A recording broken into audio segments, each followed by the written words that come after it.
Good morning students, मैं संदीप कुमार आज आपके लिए लेकर आया हूँ मैकेनिक्स ऑफ सॉलिड की क्लास में। जो हमारा टॉपिक है थिन सिलेंडर एंड स्फीयर। इसमें हम आज एक डेरिवेशन करेंगे, stress in thin cylinder vessel due to internal pressure. यानी इंटरनल प्रेशर की वजह से जो इसमें स्ट्रेस डेवलप होगी सिलेंडर में, वो हम यहाँ पर देखेंगे वो कितनी होगी और कैसे वो निकलेगी। तो सबसे पहले हमें थोड़ा ये जानना जरूरी होगा कि थिन एंड थिक सेल क्या होता है, यानी थिन और थिन सिलेंडर क्या होते हैं। इस तरह से कि इसको डिफाइन यानी क्लासीफाई हम कैसे कर सकते हैं कि यदि d/t का जो रेशो है, यहाँ पे लिखेंगे इफ d/t का जो रेशो है वो क्या हो, बड़ा हो, तो ये जो रेशो है हमारा क्या हो जाएगा, फिर ये किसके लिए हो जाएगा, थिन सिलेंडर के लिए। किसके लिए होगा ये, थिन सिलेंडर। यानी अगर d और t का जो रेशो है 1/20 से ज़्यादा है, यानी छोटा है, हाँ इस तरह से होगा। अगर यहाँ पे लेस देन होगा तो थिन सिलेंडर होगा, ठीक है। और यदि d/t का जो रेशो है वो ग्रेटर देन 120 हो तो ये आपका थिक सिलेंडर हो जाएगा। ये यहाँ आपको बात ध्यान रखनी है। अब ये d और t क्या है, जैसे यहाँ पे डायमीटर यानी सिलेंडर का एक यहाँ पे डायग्राम आप देख पा रहे हैं। इस तरह से सिलेंडर जनरली आपको पता होना चाहिए कि क्या होते हैं। जैसे बॉयलर का ऊपर का जो ड्रम होता है, बॉयलर ड्रम, और आपका गैस सिलेंडर जनरली देखते हैं आप, ज़्यादातर वही देखते होंगे, गैस सिलेंडर, एयर टैंक और पेट्रोल टैंक, ये सब क्या एक तरह से शेल है, ये क्या होते हैं, सिलेंडर्स होते हैं इस तरह से। तो इनमें जो प्रेशर होता है फ्लूइड का, उसकी वजह से सिलेंडर फटे, उसकी कैलकुलेशन यहाँ पे की जाती है इस तरह से। तो थिन हम कैसे डिफाइन करेंगे कि d यानी इंटरनल जो डायमीटर है, ये d, ये इंटरनल डायमीटर यहाँ पे है।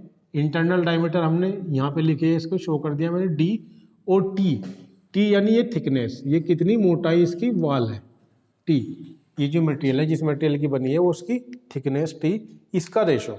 अगर d/t का रेशो जो है 120 से लेस देन है तो ये हो जाएगा थिन सिलेंडर, और 120 से ग्रेटर देन है तो ये हो जाएगा आपका थिक सेल यानी थिक सिलेंडर। अब इसकी वजह से जो प्रेशर है, प्रेशर की वजह से हम स्ट्रेस यहाँ पे डेवलप होगी इसमें, वो स्ट्रेस हम निकालेंगे। जनरली दो टाइप की स्ट्रेस यहाँ पर होती है, वो मैं लिख दे रहा हूँ। नंबर फर्स्ट हो जाएगी आपकी सर्कमफ्रेंशियल स्ट्रेस।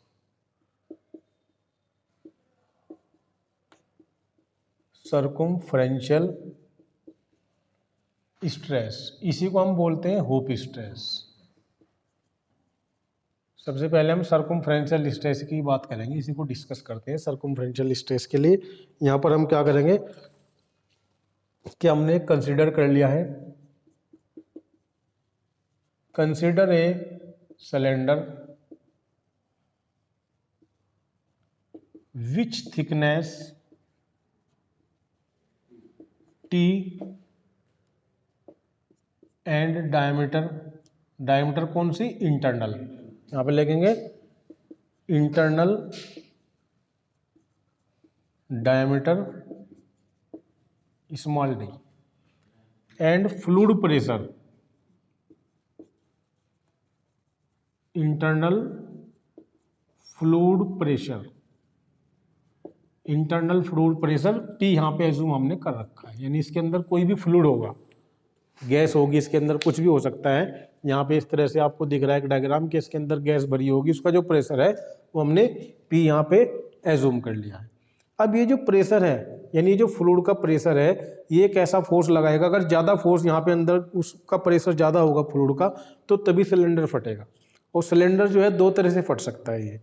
ये दो तरह से कैसे फटेगा, या तो इस तरह से फटेगा, या फिर आधा आधा पोर्शन में डिवाइड होके फट जाएगा। इस तरह से कि आधा पोर्शन इस तरह से अगर सिलेंडर है तो ये पोर्शन है यानी ये वाला, या तो फिर यहाँ से ऐसे कटेगा, हाफ पोर्शन में इस तरह से कट जाएगा,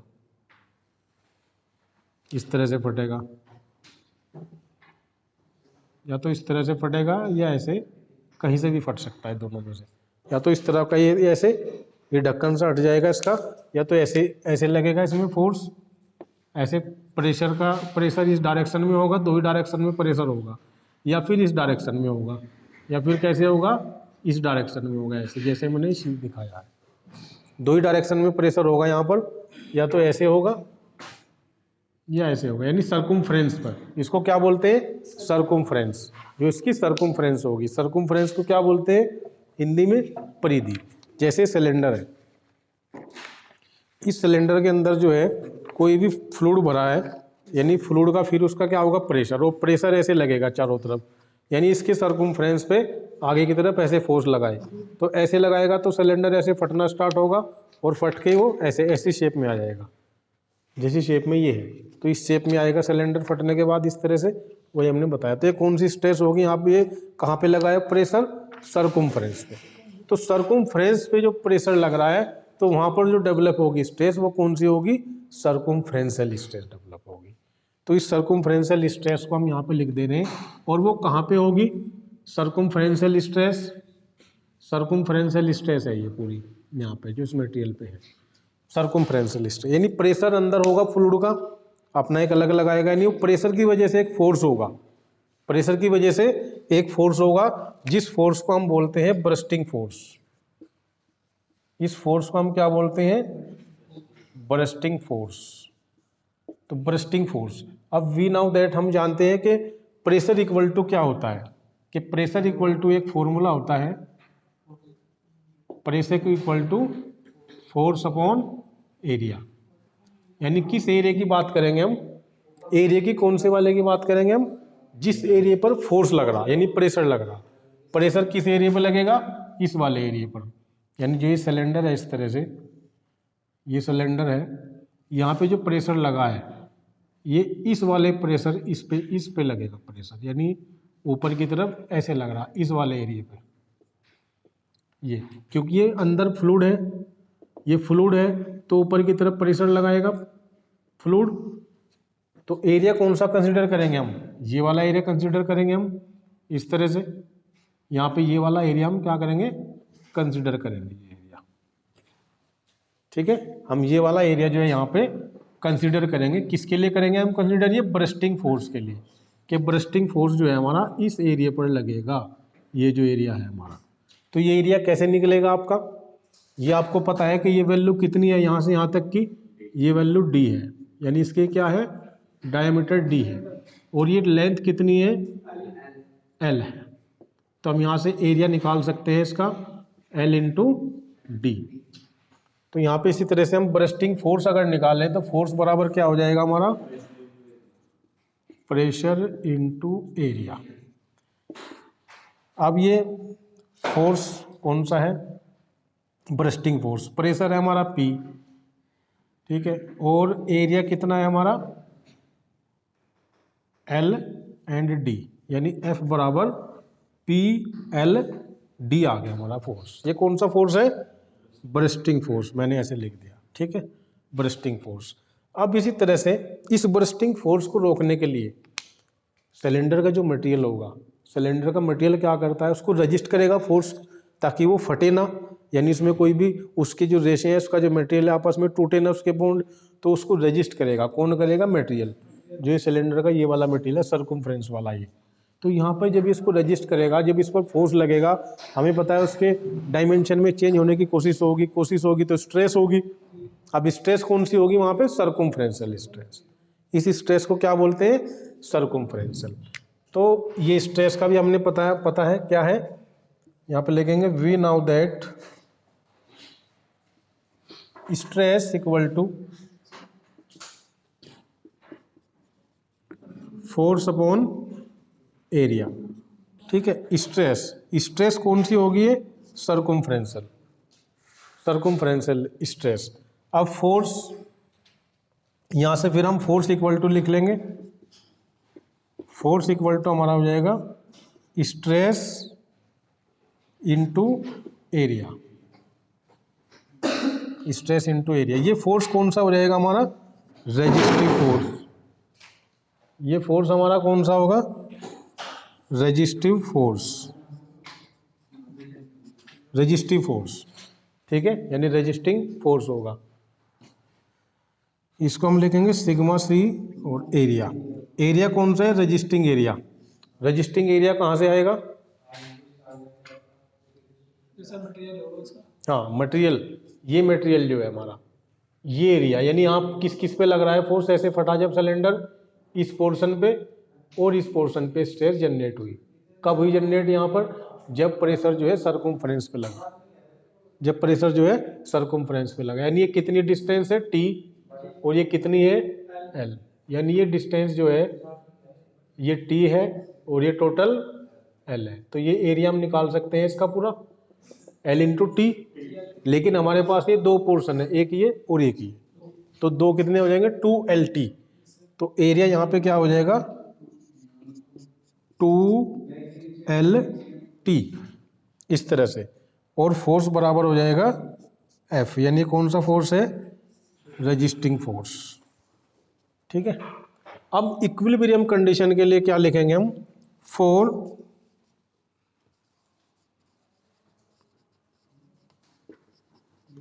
इक्विलिब्रियम कंडीशन, इक्विलिब्रियम कंडीशन के लिए क्या होगा? रेजिस्टिंग फोर्स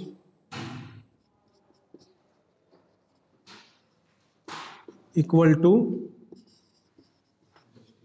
बरस्टिंग फोर्स, ये इक्विलिब्रियम कंडीशन होगी। तो इसको मैं यहां पे कर दे रहा हूं, रेजिस्टिंग फोर्स दोनों इक्वेशन जो है हमारे पास फर्स्ट और सेकंड दोनों को इक्वल करेंगे, तो यानी यहां पे आ जाएगा sigma C into 2TL equal to PDL। तो यहाँ से सिग्मा सी की जो वैल्यू निकलेगी, एल से एल कैंसिल हो गया और यहाँ पे निकल के आ जाएगा PD/2T। तो सर्कमफ्रेंशियल जो स्ट्रेस आई है आपकी वो कितनी आई है? PD/2T, यानी सर्कमफ्रेंशियल और हुप स्ट्रेस, इसी को बोलते हैं PD/2T, ये निकल के आया। यानी अगर आपको फ्लूइड का प्रेशर पता है, सिलेंडर की डायमीटर पता है और सिलेंडर की थिकनेस पता है, तो आप उसमें स्ट्रेस फाइंड आउट कर सकते हैं। इसलिए जो थिन और थिक सेल हैं उनका जो क्लासिफिकेशन है वो डी और टी पर डिपेंड करता है, यानी डायमीटर और थिकनेस पर डिपेंड करता है। इसलिए फॉर्मूले में टी और डी की जरूरत है हमें, और प्रेशर की लेंथ की यहाँ पे वेरी नहीं कर रहा है। ठीक है, तो ये हमने हुप सर्कमफ्रेंशियल स्ट्रेस निकाल ली है या हुप स्ट्रेस निकाल ली है। अब हम निकालते हैं इसकी जो दूसरी स्ट्रेस है, इसमें होगी लॉन्गिट्यूडनल स्ट्रेस। तो लॉन्गिट्यूडनल स्ट्रेस निकालेंगे, इसको नोट कर लो, मैं रफ कर दे रहा हूँ उसको।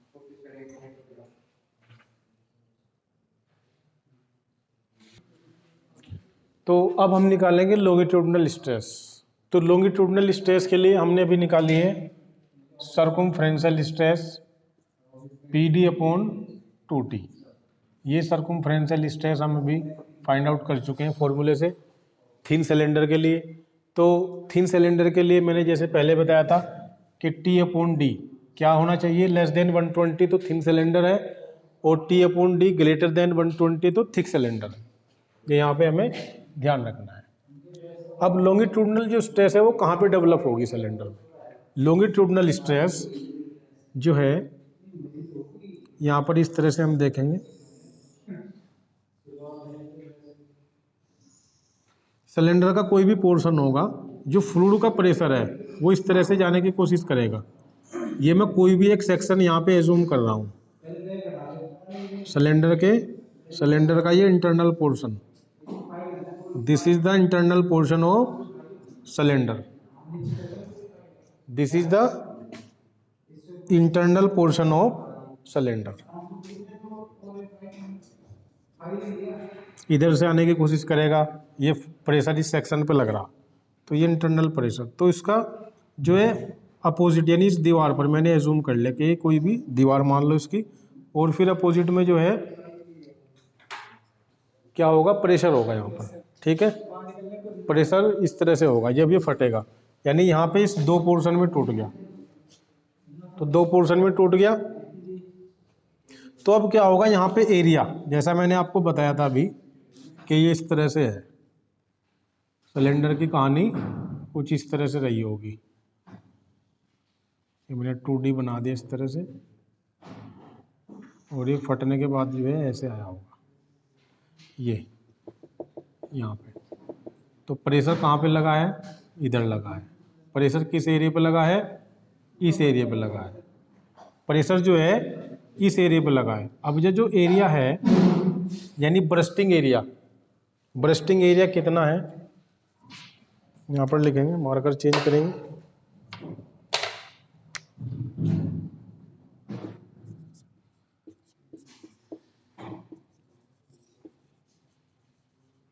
ब्रस्टिंग एरिया, ये जो एरिया है जहाँ पे हमारा प्रेशर काम कर रहा है, ये ब्रस्टिंग एरिया है। ब्रस्टिंग एरिया कैसे निकलेगा, यानी सर्कुम्फ्रेंशियल यानी इसके लॉन्गिट्यूडनल डायमेंशन उसमें प्रेशर लगेगा लॉन्गिट्यूडनल, तो ब्रस्टिंग एरिया ये हम कंसीडर करेंगे, इसको लिखेंगे पाई d²/4, ये आपका ब्रस्टिंग एरिया होगा, पाई d²/4। और ब्रस्टिंग एरिया ये है, तो फोर्स निकालेंगे तो क्या होगा, ब्रस्टिंग फोर्स, ब्रस्टिंग फोर्स के लिए क्या हो जाएगा, प्रेशर इनटू एरिया। कौन सा एरिया, ब्रस्टिंग एरिया, तो प्रेशर हो जाएगा P पाई d²/4, यानी हमारा फोर्स हो गया ब्रस्टिंग फोर्स। इस इक्वेशन को फर्स्ट एज्यूम करेंगे। अब resisting force,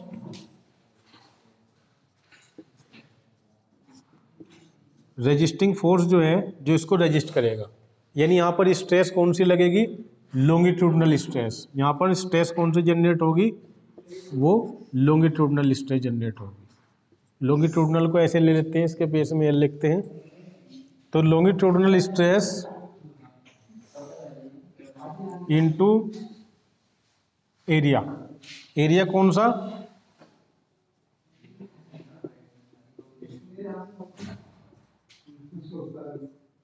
resisting area, sigma L equal to into resisting area. अब रजिस्टिंग एरिया कौन सा होगा, इसका रजिस्ट कौन करेगा, रजिस्ट इसको ये करेगा, जैसे ये इसका ढक्कन सा उतर के एक साइड हो गया ये वाला, अब ये मैंने इसका यहाँ पे ले लिया, इस तरह से मैं डायग्राम ले लूँ। अब रजिस्ट, जैसे ये पोर्शन उतर के इसका मैंने इधर से व्यू ले लिया एक अंदर का,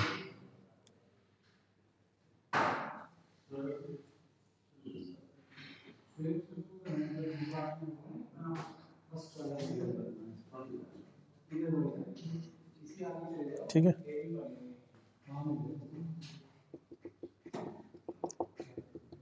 तो ये यानी उतर के लगा आया होगा, प्रेशर यहाँ लगा होगा इस पूरे एरिया पे, डायमीटर पे, ये क्या करेगा, इसको रजिस्ट करेगा।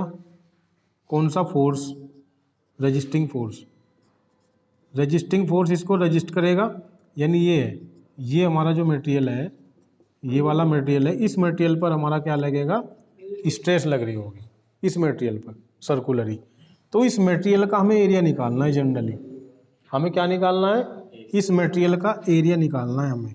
ये जो मटेरियल है, ये वाला जो मटेरियल है, मैं इस तरह से बना दे रहा कि ये हमें एरिया फाइंड आउट करना है। ये एरिया कौन सा होगा, आपका रजिस्टिंग एरिया होगा, ठीक है। ये रजिस्टिंग एरिया कितना होगा, यानी पूरी सर्कम्फ्रेंस, और ये थिकनेस तो पता ही है कितनी है सबको, T। इस तरह से अगर मैं इसको ऐसे ओपन करूंगा तो ये इस तरह से ऐसे बन जाएगी, ये ऐसे इस तरह से हो जाएगी, ठीक है। तो हो जाएगा 2πr, और ये कितनी है, T। तो एरिया हम इसका फाइंड आउट कर सकते हैं। तो ये एरिया यहाँ से कितना आ जाएगा, 2πr इंटू T, ये एरिया है आपका रजिस्टिंग एरिया। ये किस तरह से हुआ है, जैसे अगर ये सर्कुम्फ्रेंस है, ये आपके क्या है, सर्कुम्फ्रेंस है, यहाँ पर ये सर्कुम्फ्रेंस है, तो ये मुझे एरिया निकालना है इस कागज की थिकनेस वाला और ये टोटल मटेरियल का। तो इसको अगर मैं ऐसे खोलूँगा, हमें पता है यहाँ से यहाँ तक कितनी डिस्टेंस है, 2πr। जब मैं ऐसे ओपन करके इसको रखूँगा तो ये तो 2πr रहेगी ही। अगर मैं इसको ऐसे ओपन करके रखता हूँ तो ये तो 2πr रहती है, ये 2πr तो रहती है इतनी, और ये टोटल लेंथ इसमें और मल्टीप्लाई करेंगे तो इसका एरिया निकल जाएगा। ये जो है एरिया, ये एक रेक्टेंगल बन जाएगा, यानी टोटल डिस्टेंस 2πr और थिकनेस T। तो ये तुम्हारा क्या होगा, रजिस्टिंग एरिया होगा यहाँ पर, ठीक है। तो रजिस्टिंग एरिया के लिए क्या है, सिग्मा L और 2πr इंटू T, ये रजिस्टिंग फोर्स है। उसी तरह से करेंगे जैसे पहले किया था। क्या किया था हमने, इक्विलिब्रियम कंडीशन, इक्विलिब्रियम कंडीशन के लिए हम यहाँ पे क्या करेंगे, ये कौन सा फोर्स है, bursting force equal to resisting force, दोनों को इक्वल करेंगे तो रजिस्टिंग फोर्स है sigma L into 2 pi R into T equal to जो हमारा बरस्टिंग फोर्स है P pi D square by 4। अब यहाँ से क्या कट रहा है कॉमन, यहाँ से कॉमन क्या कट रहा है, डी से डी कटेगा एक, क्यों कटेगा, 2 और आर को क्या लिख सकते हैं हम, 2 और आर को मैं लिख सकता हूँ डी, 2 इंटू आर क्या हो जाएगा डी, ठीक है। यानी 2 डायमीटर जो है सभी को पता है कि डायमीटर बराबर 2r होता है, ठीक है, डायमीटर 2r है तो मैं इसको लिख सकता हूँ। तो इस तरह से अब जो है क्या कट जाएगा, यहाँ पर कैंसिल आउट क्या होके निकलेगा, डी से स्क्वायर कैंसिल हो गया, पाई से पाई कैंसिल हो गया और टी अपॉन में चला जाएगा, तो sigma L upon P D बटे 4t आ गया। यहाँ पर सिग्मा एल क्या निकल गई, पी डी अपॉन 4t, ये आपकी लॉन्गिट्यूडनल स्ट्रेस है, इस पे न्यूमेरिकल आते हैं दोनों फॉर्मूले में, यानी कि circumferential stress P D upon 2t और सिग्मा एल क्या है, लॉन्गिट्यूडनल स्ट्रेस जो पी डी अपॉन 4t आया। अब यहाँ से आपसे अगर जनरल क्वेश्चन पूछा जाए कि ये बताओ भाई सिग्मा सी और सिग्मा एल किसकी वैल्यू ज़्यादा होगी, यहाँ पर वैल्यू किसकी आएगी, अगर आपको डेटा दिया जाए पूरा, इनमें से ज़्यादा कौन सी चीज़ होगी, सिग्मा जो है सी हमेशा ग्रेटर देन होगा सिग्मा एल से,